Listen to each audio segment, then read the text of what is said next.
R 13 প্ৰহৰৰ পথ জুৰি কলে বড়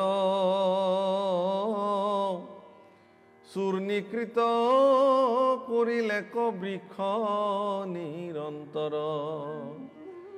13 প্ৰহৰৰ পথ জুৰি প্ৰচণ্ড শক্তিৰে বৃহৎ কলেবৰ পুতনা গছ বিৰিখ ভাঙি চূৰ্ণকৃত কৰি তেওঁৰ এই প্ৰকাণ্ড শৰীৰটো মাটিত পৰি গ'ল। আৰ ঘূৰৰ ৰূপ দেখি প্ৰজা কৰয় উষ মিষ তৰিয়াছ দান্ত যেন লাংগৰৰ ইষ। আৰ নাকৰ ভিতৰ যেন পৰ্বত গভৰ ভয়ংকৰ শিলা সম তনু থুলন্তৰ। আৰ আতি কুৰুকুটা কেশ বিকৃত কুৰূপ চক্ষুৰ কুতৰ যেন দুই অন্ধকূপ। প্ৰকাণ্ড শৰীৰ, আৰু এই প্ৰকাণ্ড শৰীৰটোক বুজাবৰ কাৰণে মহাপুৰুষে ভাগৱতৰ জৰিয়তে কৈছে যে পুতনাৰ নাকৰ গাঁতকেইটা যেন একো একোটা প্ৰকাণ্ড পৰ্বতৰ গুহা, চুলিবিলাক কুটুৰা কুটুৰি বিকৃত কুৰূপ, চক্ষুৰ কোণাকেইটা যেন একো একোটা ডাঙৰ ডাঙৰ গাঁত, এনেকুৱা এটা ভয়ংকৰ ৰূপত ৰাক্ষসী পুতনাই নিজৰ প্ৰাণ ত্যাগ কৰি পৃথিৱীত পৰি থাকিল। সমগ্ৰ ব্ৰজৰ প্ৰজাসকলে দেখি আশ্চৰ্য মানিলে, ভয়াৰ্ত হৈ সকলোৱে যেন তনু কঁপিবলৈ আৰম্ভ কৰিলে। হাত ভৰি তৰি আছে যেন ৰাজৱালী,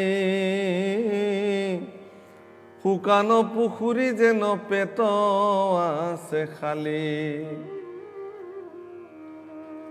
আৰ নিহালি চাহয় পিশাচিৰ চাপি পাশ, ঘূৰৰ ৰূপ দেখি গোপ গোপী ভৈলা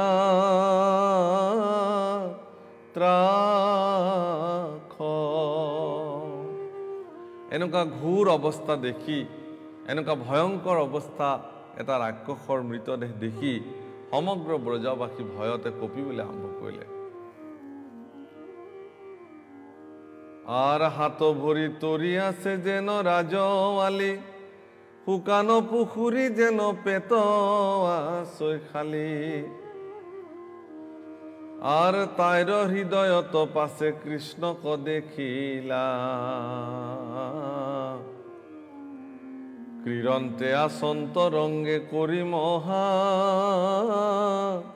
লীলা।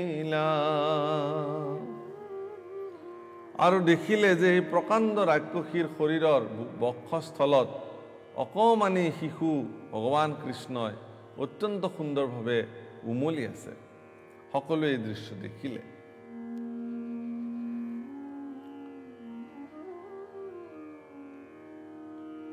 আৰ দেখি গোপী গণে ধৰিলে কৱাথে বেথে, ও ৰাখিলো ৰাখিলো বুলি থুথুৱাৱে মাথে।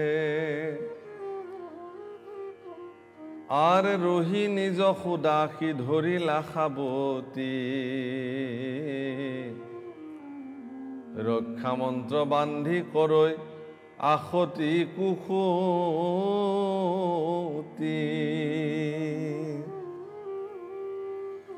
যশোদা আৰু ৰোহিণী আঠে বেঠে আহিলে, গোপীসকলেও আঠে বেঠে ভগৱান কৃষ্ণক তাৰ পৰা নমাই আনিলে।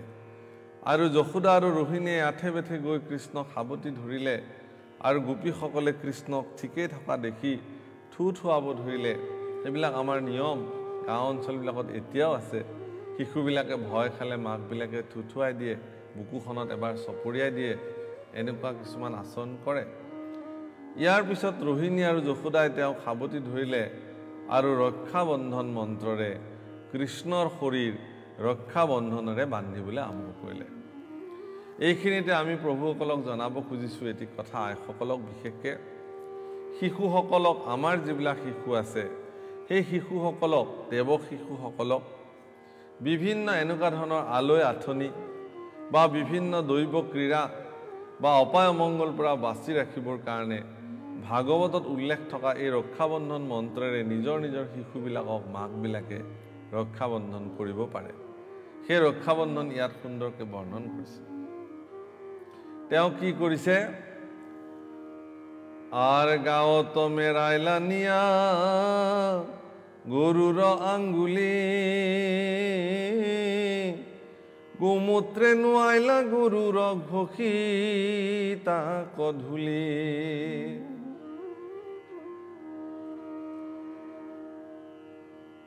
ভাগৱত শাস্ত্ৰত অত্যন্ত গুৰুত্বপূৰ্ণ কথা এটা উল্লেখ কৰিছে। কি বুলি ক'লে? ভগৱান কৃষ্ণই পুতনাৰ পৰা ভয় খোৱা বুলি জানি যশোদাই গোধূলি আৰু গৌমূত্ৰৰে কৃষ্ণৰ শৰীৰ লিপি দিলে। গৌমূত্ৰৰ ব্যৱহাৰ বা গোধূলিৰ ব্যৱহাৰ সেয়া আজিৰ নহয়। ভাৰতবৰ্ষৰ সনাতন সংস্কৃতিত গোধূলি বা গৌমূত্ৰৰ ব্যৱহাৰ বহুত প্ৰাচীন। মহাপুৰুষ শংকৰদেৱে ভাগৱতত এই কথা উল্লেখ কৰিছে যে পুতনা বধৰ পিছত ভগৱান কৃষ্ণ সাধাৰণ মনুষ্য বুলি জানি যশোদাসকলে নিজৰ পুত্ৰ জ্ঞান কৰি পুতনাৰ পৰা কিবা ভয় হ'ব পাৰে, পুতনাৰ পৰা কিবা অপায় মংগল হ'ব পাৰে বুলি জানি সকলো অপায় মংগলৰ পৰা মুক্ত কৰিবৰ কাৰণে যশোদা আৰু ৰোহিণীয়ে গোধূলি আৰু গৌমূত্ৰৰে কৃষ্ণৰ শৰীৰ ঘঁহি দিলে, ধুৱাই দিলে। হীৰা মৰা আৰ পুত্ৰ দেওয়াই ভইলা বুলি যশোদাৰ ভয়, কৃষ্ণৰ গাঁৱত নিয়া লিপিল গুময়। ৰাক্ষসৰ পৰা কিবা অপকাৰ হ'ব পাৰে বুলি যশোদাই কৃষ্ণৰ শৰীৰত গোময় সানি দিলে, অৰ্থাৎ গৰুৰ গোবৰ, গৰুৰ মূত্ৰ, গৰুৰ গাখীৰৰ পৰা নিৰ্মিত ঘি, মাখন এইবোৰ সকলো মিশ্ৰণ কৰি কৃষ্ণৰ শৰীৰত সানি দিলে। আৰ নকৰিলে গোপীগণে আশান্ত প্ৰথমে, বাঢ়য়ংগে ৰক্ষা বান্ধিলন্ত বাঢ় নামে। আৰু ইয়াৰ পিছত ভগৱান কৃষ্ণৰ শৰীৰত 12টা অংগত স্পৰ্শ কৰি 12টা বিশেষ নামেৰে ৰক্ষা বন্ধন কৰিলে, যাতে ভগৱান কৃষ্ণ এনেধৰণৰ কোনো অপায় অমংগল, অসুৰ পিশাচৰ কোনো ধৰণৰ প্ৰভাৱে যেন তেওঁ একো কৰিব নোৱাৰে, এই ধৰণে মন্ত্ৰ জপ কৰিলে যশোদাই।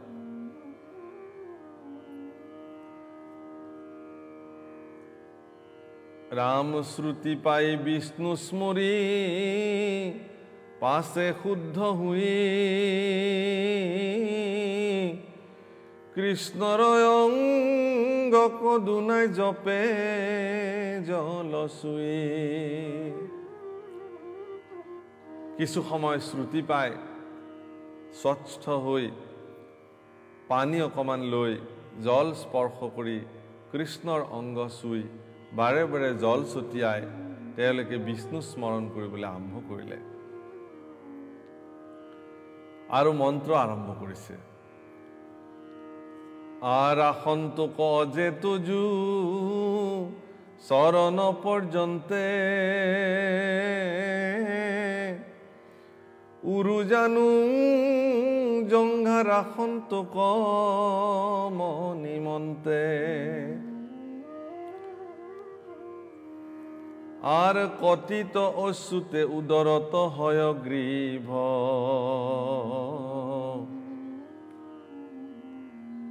রাসন্তক হৃদয়েকে হব সদা শিব।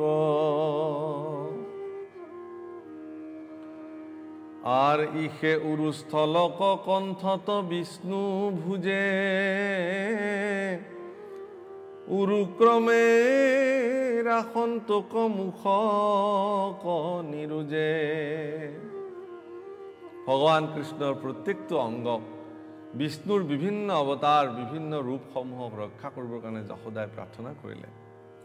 চৰণ যুগল অজক ব্ৰহ্মক ৰাখিবলৈ ক'লে। উৰু জানু জংঘা মণিমন্তক ৰাখিবলৈ ক'লে। কটি দেশক অচ্যুতে ৰাখিব, উদৰ হয়গ্ৰীৱে ৰাখিব, হৃদয়ত কেশৱে ৰাখিব, সদাশিৱে ৰাখিব, ঈশে উৰুস্থলক ৰাখিব, কণ্ঠত বিষ্ণুভুজে ৰাখিব, উৰুক্ৰমে ৰাসন্তক মুখক নিৰুজে, উৰুক্ৰমে ৰাখিব মুখ পৰ্যন্ত। এই ধৰণে প্ৰত্যেকটো অংগকে ৰক্ষা কৰিবৰ কাৰণে ভগৱন্তৰ নাম জল স্পৰ্শ কৰি কৰি তেওঁ মন্ত্ৰ মাতিবলৈ আৰম্ভ কৰিলে। আৰ থাকন্তক ক্ষীৰত ঈশ্বৰে ৰক্ষা কৰি, চক্ৰ ধৰি ৰাখন্তক আগত শ্ৰীহৰি। ঈশ্বৰে ক্ষীৰক ৰক্ষা কৰক, চক্ৰ ধৰি ভগৱন্ত শ্ৰীহৰিয়ে সন্মুখতে বিদ্যমান হৈ থাকক। আৰু ধনু ধৰি মধুহা অঞ্জনে খৰ্গে ধৰি, দুয়োপাশে তোমাক কথা কুন্ত ৰক্ষা কৰি। আৰ আসন্তক পাছত নৃহৰি ধৰি গদা, চাৰি কোণে উৰুগাই ৰাখন্তু সৰ্বথা। আৰ ওপৰত উপেন্দ্ৰ তলত ত্ৰক্ষ হৰি, হলধৰে সবা তথা কন্ত ৰক্ষা কৰি। ভগৱান কৃষ্ণৰ শৰীৰৰ অংগসমূহ ভগৱান কৃষ্ণৰ আগে পিছে তলে ওপৰে প্ৰত্যেকটো ভগৱানৰ এক এক অৱতাৰক এক এক নামৰ দ্বাৰা শক্তিশালী নামৰ দ্বাৰা যশোদাই ৰক্ষা কৰিবৰ কাৰণে মন্ত্ৰ জপ কৰি ভগৱান কৃষ্ণক বিষ্ণু স্মৰণ জলেৰে তেওঁ অভিষেক কৰিবলৈ আৰম্ভ কৰিলে।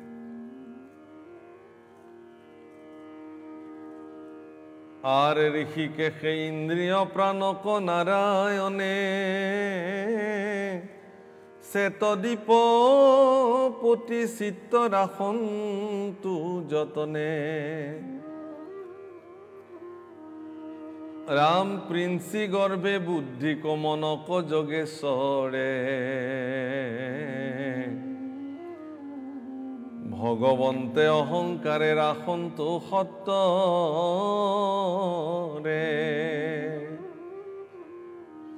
ঋষিকেশে ইন্দ্ৰিয়বিলাকক ৰক্ষা কৰক, প্ৰাণক নাৰায়ণে ৰক্ষা কৰক, শ্বেতদ্বীপপতিয়ে চিত্তক ৰাখক, প্ৰিন্সি গৰ্ভে বুদ্ধিক আৰু যোগেশ্বৰে মনক ৰক্ষা কৰক। ভগৱন্ত অহংকাৰে ৰাখন্তক সত্তৰে, অহংকাৰক ভগৱন্ত পুৰুষে ৰক্ষা কৰক। মন বুদ্ধি চিত্ত অহংকাৰ পৰ্যন্ত ভগৱন্ত পুৰুষৰ প্ৰত্যেকটো অংগক ৰক্ষা কৰিবৰ কাৰণে যশোদাই নাম মন্ত্ৰেৰে স্তুতি কৰিছে। প্ৰতিগৰাকী মাতৃয়ে ইচ্ছা কৰিলে নিজৰ সন্তানক এই ধৰণৰ মন্ত্ৰেৰে যদি সৰ্বদা তেওঁ অভিষেক কৰে, তেতিয়াহ'লে সেই সন্তানটি কেতিয়াও কোনো ধৰণৰ অপায় অমংগলে নাপায়।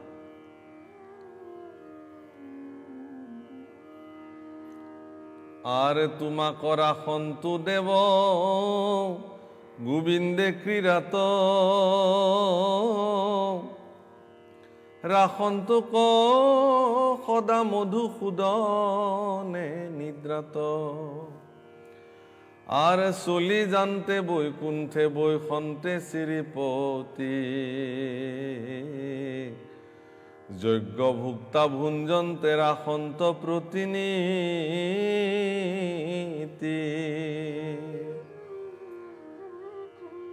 গোবিন্দ ভগৱন্তই তুমি খেলি থাকোঁতে তোমাক ৰক্ষা কৰক, টোপনি গ'লে তোমাক মধুসূদনে ৰক্ষা কৰক, ক'ৰবাত গৈ থাকোঁতে বৈকুণ্ঠপতি শ্ৰীপতিয়ে তোমাক ৰক্ষা কৰক, বহি থাকোঁতেও তোমাক ভগৱন্ত পুৰুষ শ্ৰীপতিয়ে ৰক্ষা কৰক, সকলো ক্ষেত্ৰতে। আৰ ডাকিনী যোগিনী প্ৰেত পিশাচি অনেক, যক্ষ ৰক্ষ ভূত মহা উৎপাত যতেক। আৰ জীৱাগ্ৰহে দেখাৱে শিশুক আশি ত্ৰাস,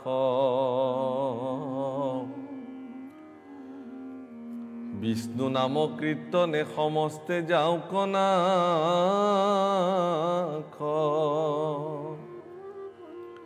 ডাকিনী যোগিনী প্ৰেত পিশাচিনী যক্ষ ৰক্ষ ভূত প্ৰেত সকলোৰ পৰা ভগৱন্ত পুৰুষক ৰক্ষা কৰিবৰ কাৰণে যেন যশোদাই ভগৱন্তৰ নামেৰে তেওঁক বান্ধিছে।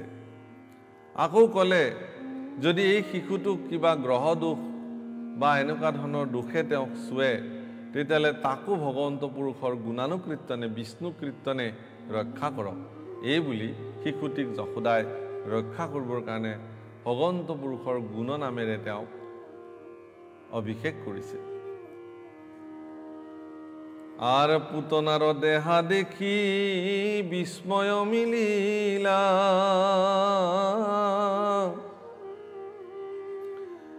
বসুদেৱ মহন্ত কমনে প্ৰশংসিলা।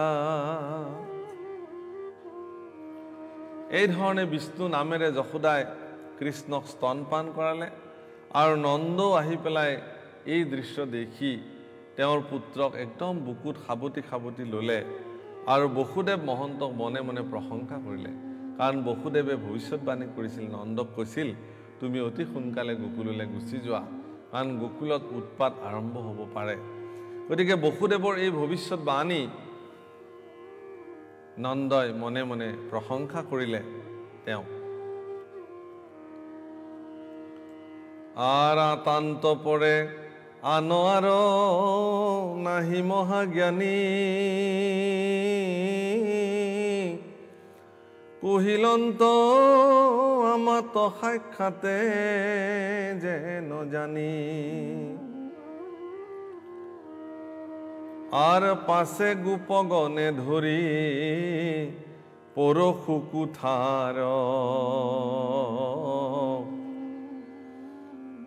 খণ্ড খণ্ড কৰিলে কংগ পুতনাৰ।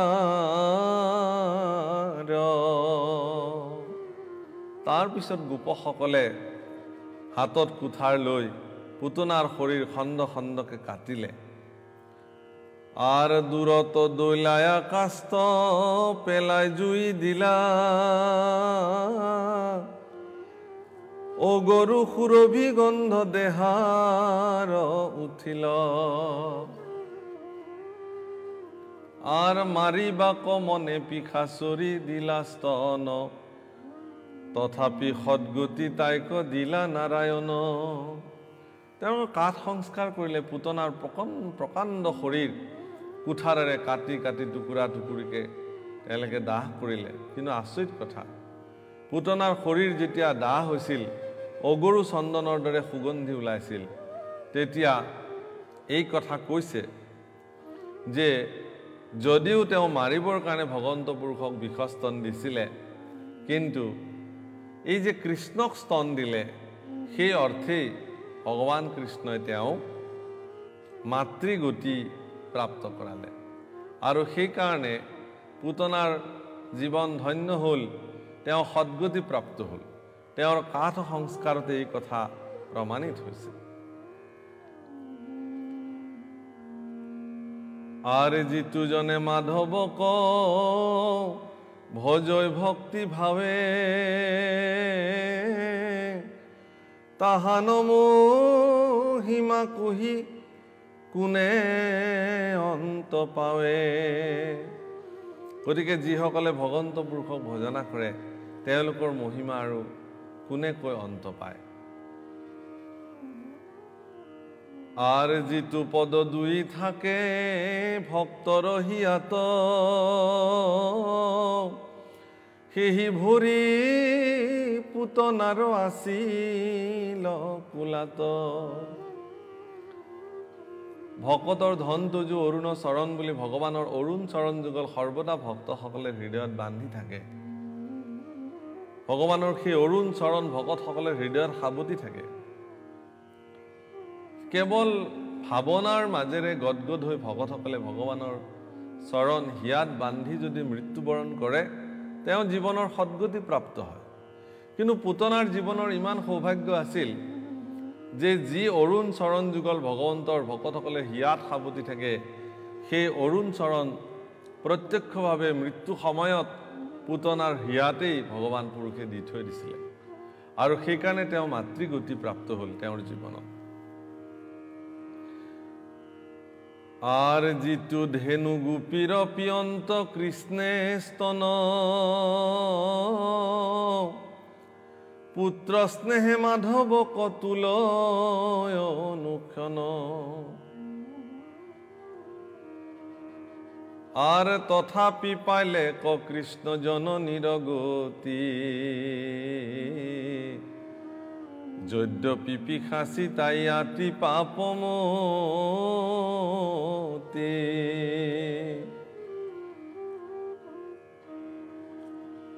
আর জিতু ধেনু গোপীর পিয়ন্তা কৃষ্ণে স্তন পুত্র স্নেহে মাধব কতুল অনুক্ষণ রাম তা সম্বাৰ মহিমা কহিব কিবা আৰ জানো সুখে নিস্তৰিলা দুৰ্ঘুৰ সংসাৰ। গতিকে পিশাচী হোৱাৰ পিছতো ভগৱান কৃষ্ণই তেওঁৰ স্তনপান কৰিলে, গতিকে তেওঁ মাতৃগতি পালে। ঠিক তদ্ৰূপ ব্ৰজত বা গোকুলত যিসকল ধেনুৱে ভগৱান কৃষ্ণক দুগ্ধ পান কৰাইছে, যিসকল গোপীয়ে ভগৱান কৃষ্ণক মৰমতে পুত্ৰ স্নেহে দুগ্ধ পান কৰাইছে, সকলোকে ভগৱানে নিজৰ মাতৃ বুলি তেওঁলোকক সেই ধৰণে সদ্গতি প্ৰদান কৰিছে।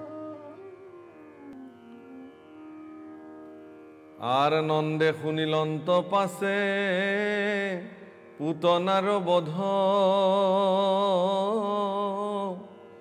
পরম বিস্ময় ভৈলা নয়ন তবধ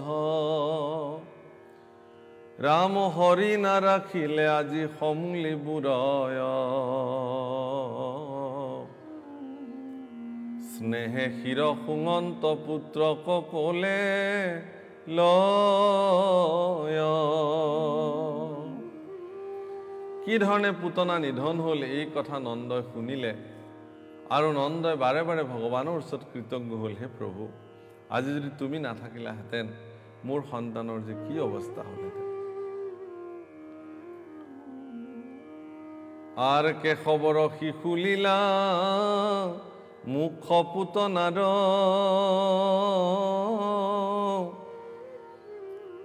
আক শুনি গোবিন্দৰ মহাভাগৱত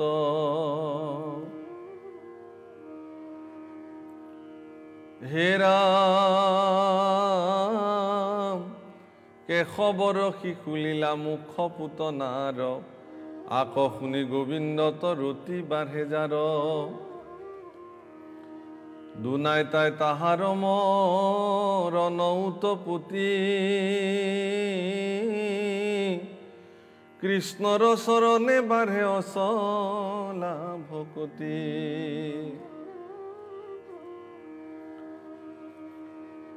আৰ শুনা সভাসদ পদ মহাভাগৱত কমনে তোৰ কিবে পাৰি কৃষ্ণৰ মহত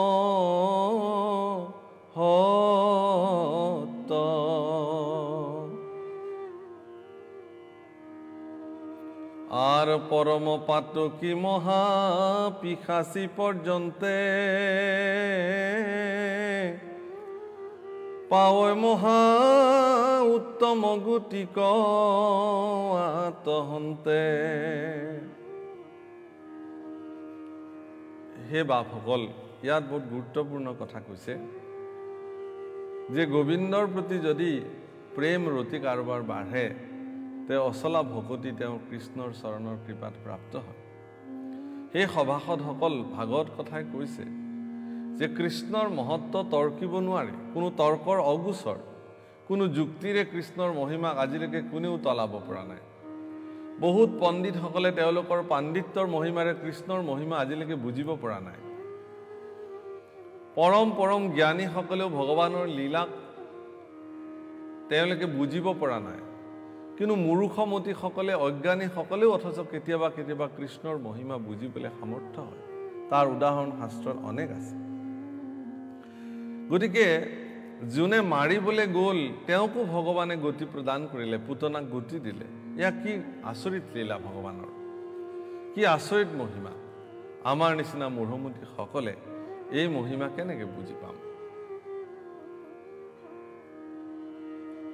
আর হেনয় কৃষ্ণ কজিতু ভজে ভক্তি ভাবে, তাহার ভাগ্য কুহি কোনে অন্ত পাৱে।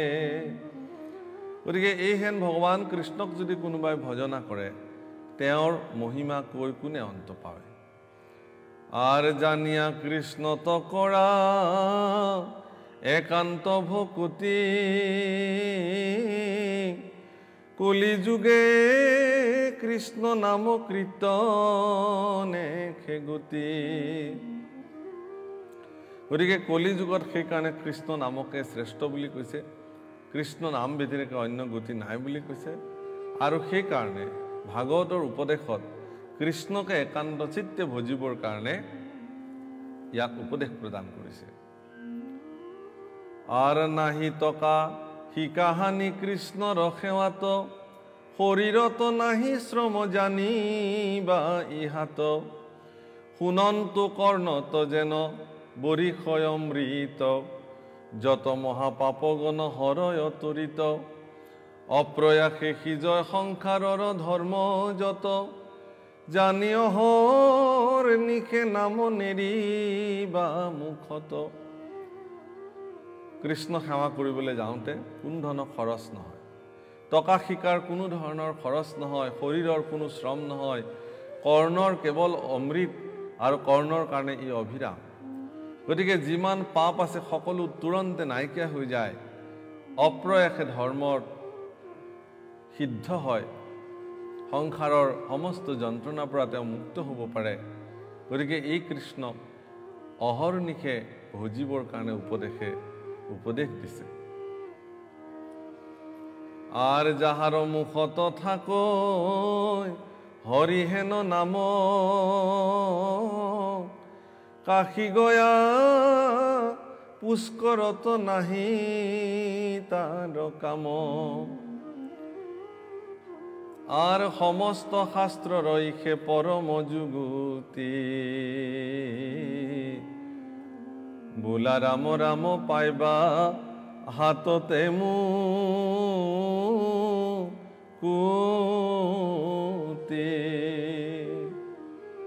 যাৰ মুখত হৰিনাম কোনো কালে নেৰে তেওঁ কাশী গয়া গংগা পুষ্কৰ যাবলগীয়া কোনো কাম নাই। সমস্ত শাস্ত্ৰৰ এয়া যুক্তি আৰু এই কথাকে সমস্ত শাস্ত্ৰই কৈছে। সেইকাৰণে হাততে মুকুতি প্ৰাপ্তিৰ কাৰণে কাৰোবাৰ যদি অভিলাষ আছে তেতিয়াহ'লে নিৰন্তৰে Ram block, Ram block, Ram block.